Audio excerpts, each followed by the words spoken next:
हमारे चैनल में आपका स्वागत है। हम एक विवाह शगुन गीत गाने जा रहे हैं, जो जब शगुन खुलता है तब ये गाना को गाया जाता है। बहुत लोग इस गाने को भूल जाते हैं, इसलिए हम आपको ये गाना गा के, ये पुराना है शगुन का गीत, सबको याद रहे इसलिए हम आपको गा के सुना रहे हैं। आप मेरे गाने को पूरा सुनिए और शगुन का गीत हर शगुन में गाते रहिए।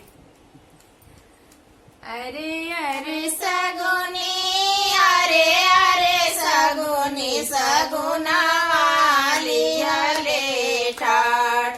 अरे अरे सगुनी अरे अरे सगुनी सगुना वाली हले ठाठ। अरे तो हरे सगुना वाए सगुनी हो के लाबिया। अरे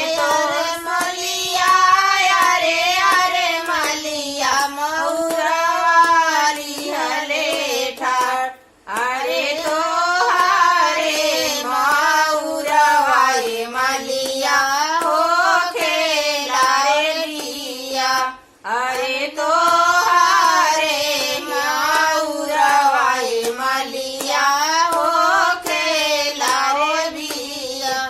अरे अरे सगुनी अरे अरे सगुनी सगुना वाली हले ठाठ।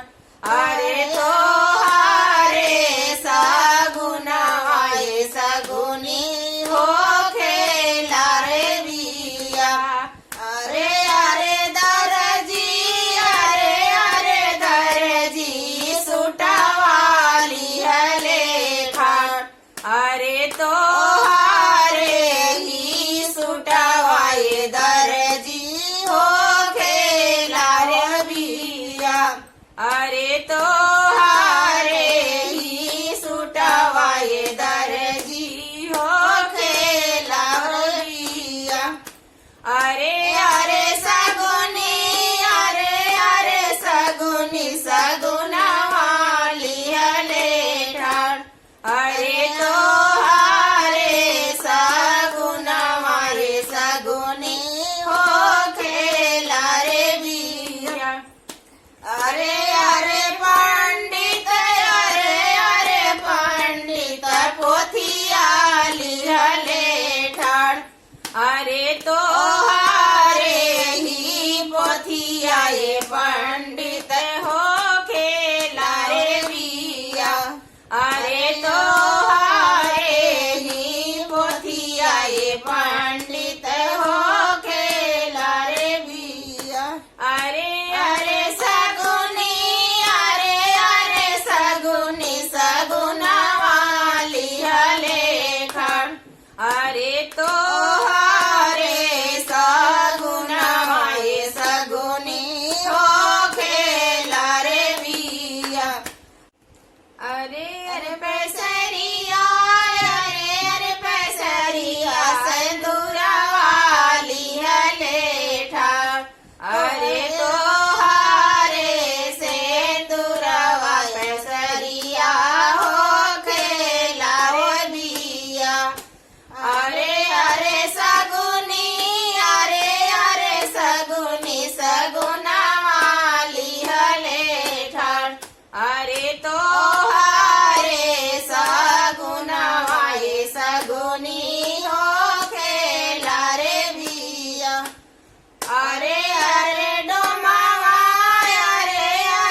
धन्यवाद।